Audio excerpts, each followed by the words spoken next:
નમસ્કાર મિત્રો, મારી યુટ્યુબ ચેનલ સંજય પટેલમાં આપનું હાર્દિક સ્વાગત છે। બાળ મિત્રો, આજે આપણે ધોરણ 7 વિષય છે હિન્દી, તેનો પાઠ 2 એટલે કે કવિતા છે, જે પ્રથમ સત્રની અંદર આવે છે। આ ચોપડીનું નામ છે ઉલ્લાસ। પાઠ્યપુસ્તકના ઉપર પણ ઉલ્લાસ લખેલું હશે।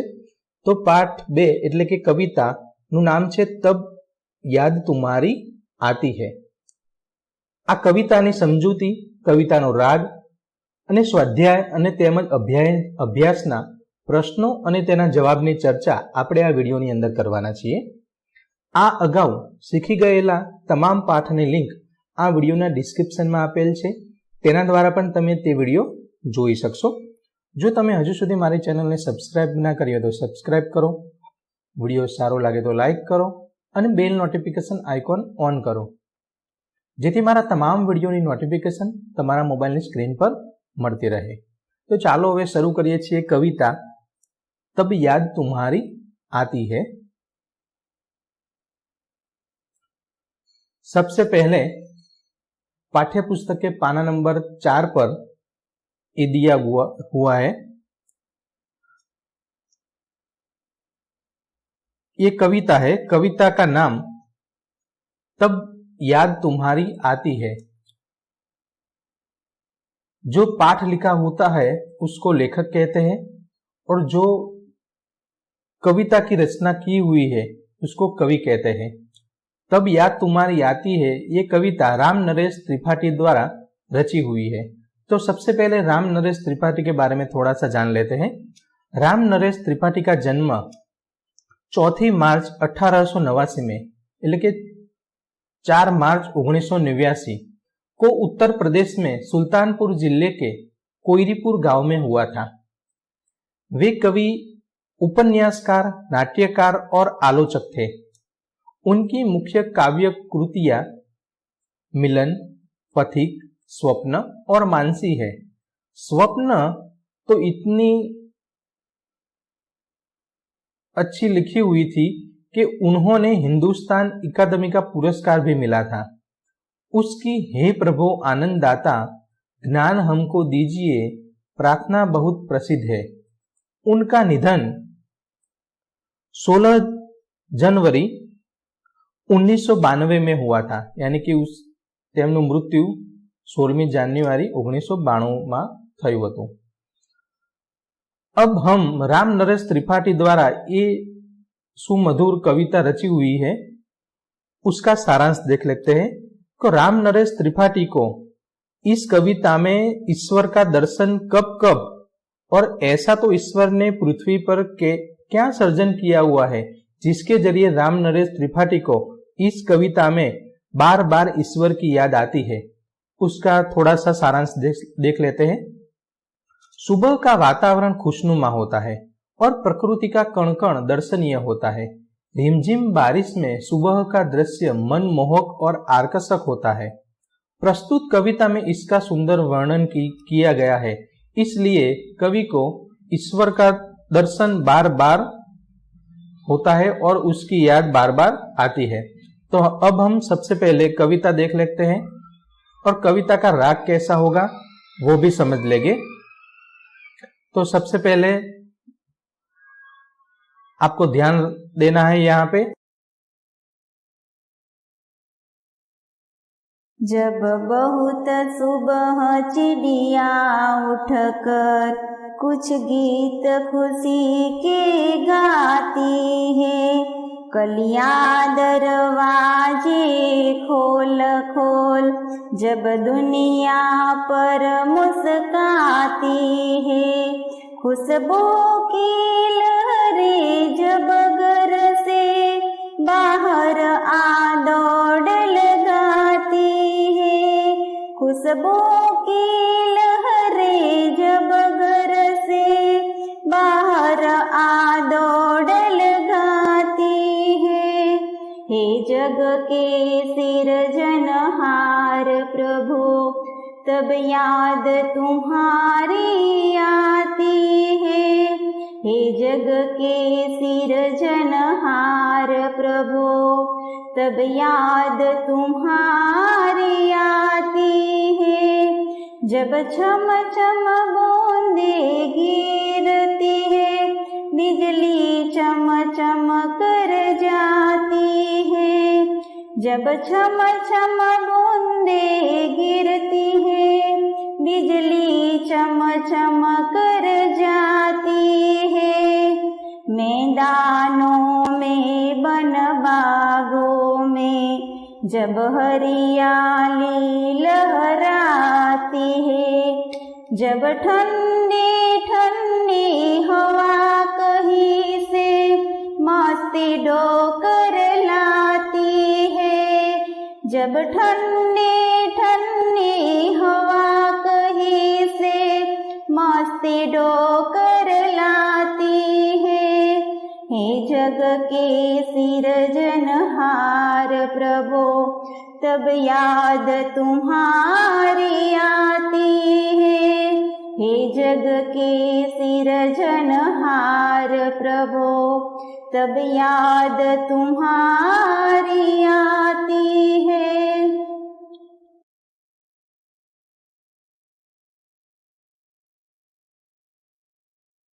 कैसे लगी बाल मित्रों कविता का राग? अब हम इस कविता को समझ लेते हैं। जब बहुत सुबह चिड़िया उठकर कुछ गीत खुशी के गाती है, यानी कि चिड़िया भोर में यानी कि सुबह जल्दी में उठकर इस तरह चहचहाने लगती है जैसे वे खुशी के कुछ गीत गा रही हो। कलियां दरवाजे खोल खोल जब दुनिया पर मुस्काती है, यानी कि जे फूल की कलियां होती है वो कलियां भी अपने दरवाजे यानी कि पंखुड़ियां खोल खोल कर दुनिया पर मुस्कुराने लगती है और खुलने के लिए प्रयत्न करती है। खुशबू की लहरें जब घर से बाहर आ दौड़ लगाती है, यानी कि खुशबू की लहरें फूलों में से निकलकर चारों ओर फैलने लगती है और अपनी सुवास चारों ओर फैलाने लगती है। हे जग के सिरजनहार प्रभु, तब याद तुम्हारी आती है, यानी कि इस सृष्टि को रचने वाला हे प्रभु, यह सब देखकर मुझे तुम्हारी बार बार बहुत याद आती है। जब छमछम बूंदे गिरती है, बिजली चमचम कर जाती है, यानी कि वर्षा ऋतु में बारिश की मौसम में छमछम वर्षा की बूंदे गिरती है और चमचम कर बिजली चमकती है। मैदानों में बन बागों में जब हरियाली लहराती है, ये वर्षा ऋतु यानी कि बारिश के मौसम में जो बारिश की बूंदे धरती पर यानी कि पृथ्वी पर गिरती है, तब मैदानों में, वनों में और बागों में हरियाली लहराने लगती है, पेड़ पौधे नए आने लगते हैं। जब ठंडी ठंडी हवा कहीं से मस्ती होकर लाती है, जब ठंडी ठंडी हवा भी पता नहीं कहां से और कब आ जाती है और अपने साथ ढेर सारी मस्ती उठाकर ले जाती है। हे जग के सृजनहार प्रभु, तब याद तुम्हारी आती है। ये सब होता है इसलिए हमें राम नरेश त्रिपाठी इस कविता के जरिए ईश्वर को तुम्हारी याद बार बार हमें आती है वो बता रहे हैं। यह सब देखकर हे सृष्टि की रचना करने वाले प्रभु, मुझे तुम्हारी याद बार बार आती है। इस कविता जो राम नरेश त्रिपाठी द्वारा रची हुई है। अब हम आगे देखते हैं शब्दार्थ। तो जो कविता में जो थोड़े शब्दार्थ है उसका अर्थ क्या होता है वो देख लेते हैं। चिड़िया यानी पंछी पक्षी होता है। लहर का तरंग झोंका होता है। सृजनहार का सृष्टि की रचना यानी कि सृजन करने वाला प्रभु, जिसने ये सृष्टि बनाई हुई है वो ईश्वर को सृजनहार कहा जाता है। हरियाली यानी कि हरा भरा।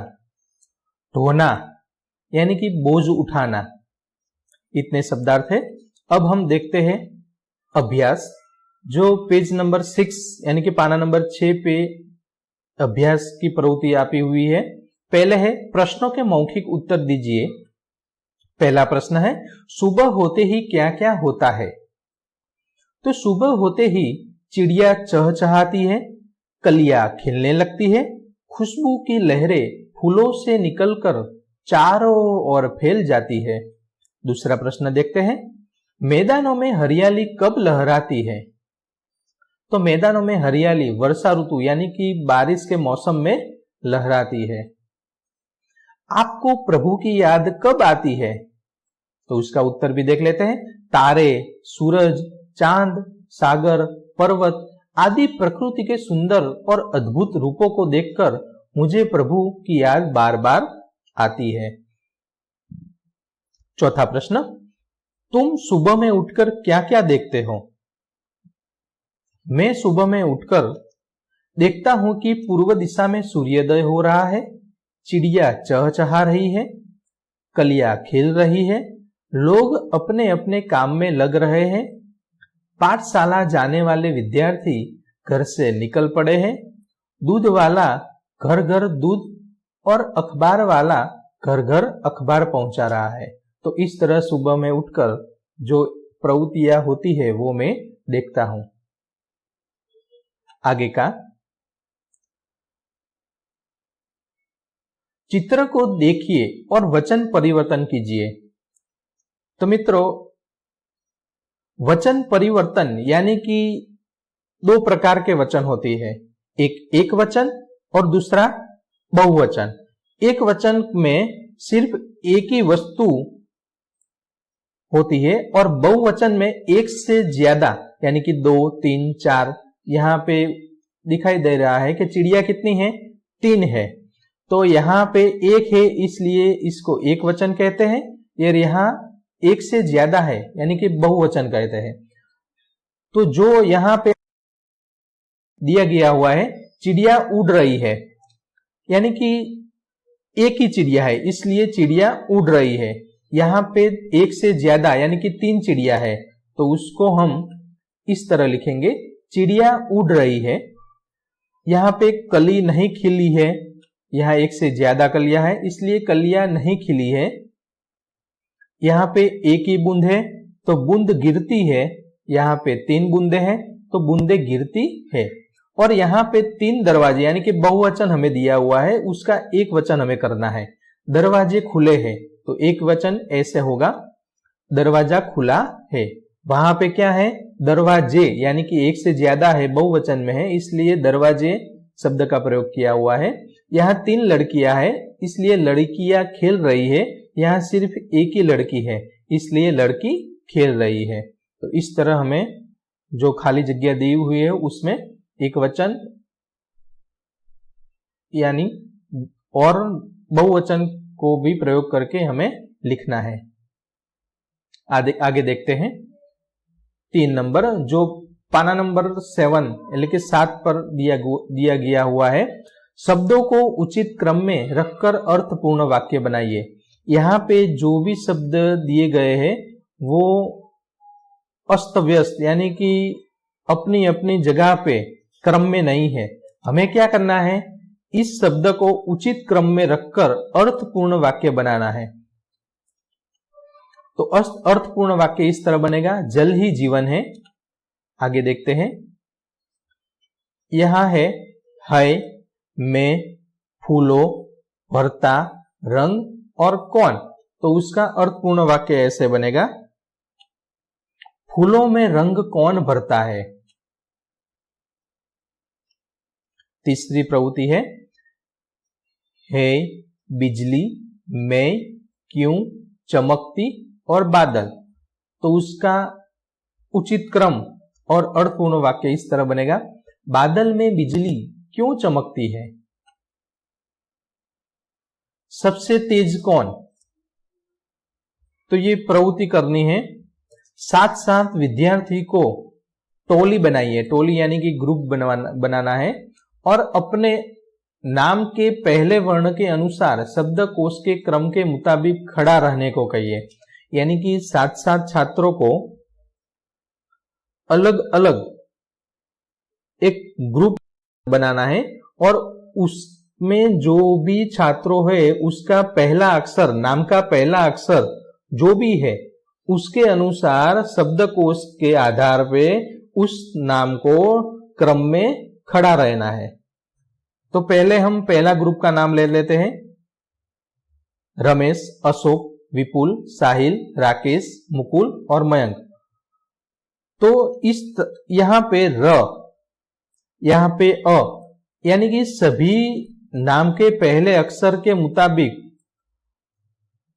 ये सभी नाम को शब्दकोश के क्रम में, यानी कि क्रम में लगाना है। तो पहले देख लेते हैं अशोक, दूसरा मयंक, मुकुल, रमेश, राकेश, विपुल और साहिल, इस तरह होगा। दूसरा है खेमचंद, चंपक, गोपाल, तनसुख, अनुराग, जयेश और कमल। तो इसको भी शब्दकोश के क्रम में लिखने से पहले अनुराग, कमल, खेमचंद, गोपाल, चंपक, जयेश और तनसुख, इस तरह आएगा। आगे देखते हैं, नीचे दिए गए शब्दों के अर्थ शब्दकोश में ढूंढकर तेजी से कौन बता सकता है? तो शब्द देख लेते हैं। कूक, इरादा, तरुवर, मुग्ध, गुजारिश। उसका उत्तर देख लेते हैं। कूक, कूक यानी कि जो कोयल की आवाज है वो, तो कोयल की बोली। दूसरा है इरादा, संकल्प होता है। तरुवर तो श्रेष्ठ या बड़ा वृक्ष। मुग्ध का अर्थ होता है मोहित। गुजारिश का अर्थ होता है निवेदन। तो इस तरह हम शब्दकोश में से इसके अर्थ ढूंढने हैं। अब स्वाध्याय जो पाना नंबर 7 पे दिए गए हुए हैं। पहला है प्रश्नों के उत्तर लिखिए। चिड़िया खुशी के गीत कब गाती है? तो इसका उत्तर है चिड़िया बहुत सुबेरे, यानी कि बहुत सुबेरे पहले खुशी के गीत गाती है। मित्रों, इस वीडियो के डिस्क्रिप्शन में मेरी टेलीग्राम चैनल का लिंक दिया हुआ है। उस लिंक के मदद से आप मेरे टेलीग्राम ग्रुप में ज्वाइन हो सकते हैं और सभी मेरे वीडियो के लिंक इस ग्रुप में मैं डालता हूं। तो इस वीडियो के डिस्क्रिप्शन में लिंक की मदद से आप मेरे टेलीग्राम ग्रुप में ज्वाइन हो सकते हैं। आगे देखते हैं, सुबह होने पर प्रकृति में कैसे बदलाव आते हैं? तो सुबह होने पर आकाश में तारे छिप जाते हैं, रात का अंधेरा दूर होने लगता है, पूर्व दिशा में सूर्योदय के पहले लाली छा जाती है, पंछी चहचहाने लगते हैं, कलियां खिलने लगती है, फूलों की सुगंध हवा में फैलने लगती है। इस प्रकार सोई हुई प्रकृति जाग उठती है और वातावरण में ताजगी का अनुभव होता है। आगे का प्रश्न देख लेते हैं। तीसरा, पृथ्वी पर हरियाली कब छा जाती है? वर्षा ऋतु में, यानी कि बारिश के मौसम में धरती को पानी मिलता है, वीरान पड़ी धरती पर घास उगती है, सूखे पौधे हरे हो उठते हैं, पेड़ों में नया जीवन मिलता है, उनके हरे पत्तों की शोभा बढ़ जाती है। इस प्रकार वर्षा ऋतु में पृथ्वी पर हरियाली छा जाती है। चौथा प्रश्न देख लेते हैं, हरियाली कहां कहां दिखाई देती है? वर्षा ऋतु आने पर मैदान में हरी घास उग जाती है, खेतों में हरी फसलें लहलहाती है, हरे भरे पेड़ पौधे झूम उठते हैं, बागों और जंगलों में भी हरियाली का बहार छा जाती है, सूखे पर्वत हरे हो जाते हैं। इस प्रकार वर्षा ऋतु में धरती पर जहां देखो वहां हरियाली दिखाई देती है। दूसरा, निम्नलिखित काव्य पंक्ति को भावार्थ लिखिए। काव्य पंक्ति है, कलियां दरवाजे खोल खोल जब दुनिया पर मुस्काती है। तो इसका भावार्थ यानी कि सारांश देख लेते हैं।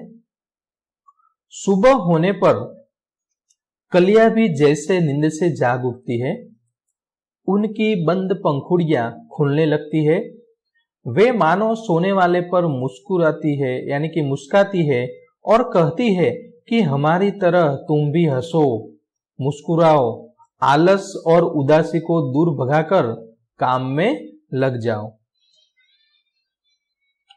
दूसरा, जब छमछम बूंदे गिरती है, बिजली चमचम कर जाती है। इसका भी भावार्थ देख लेते हैं। वर्षा ऋतु में बादल बरसने लगते हैं, तब पानी की बूंदें छमछम की आवाज करती है। ऐसा लगता है कि जैसे नृत्य कर रही हो। इस समय बिजली भी चमकती है। ऐसा लगता है जैसे बूंदों का नृत्य देखकर आकाश का चेहरा खुशी से चमक उठता है।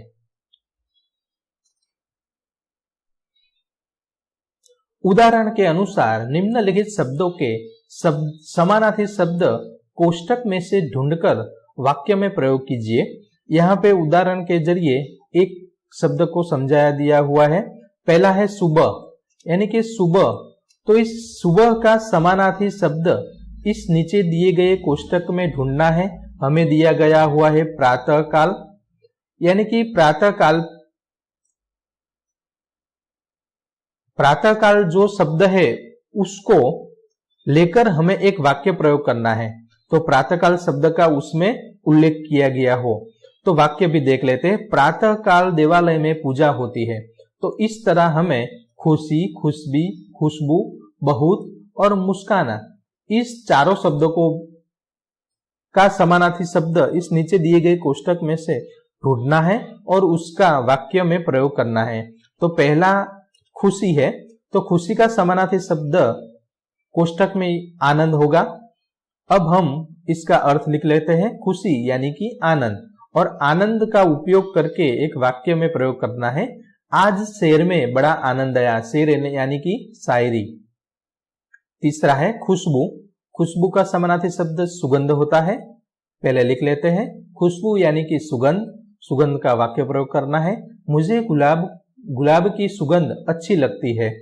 तीसरा शब्द है बहुत। बहुत का समानार्थी शब्द ज्यादा होता है। पहले लिख लेना है बहुत, उसका समानार्थी शब्द ज्यादा, और ज्यादा का वाक्य प्रयोग करना है। आज ठंड ज्यादा है। मुस्काना। मुस्काना का समानार्थी शब्द होता है हंसना। तो मुस्काना यानी हंसना, उसका वाक्य प्रयोग होता है जोकर को देखकर हंसना आता है। आगे देखते हैं।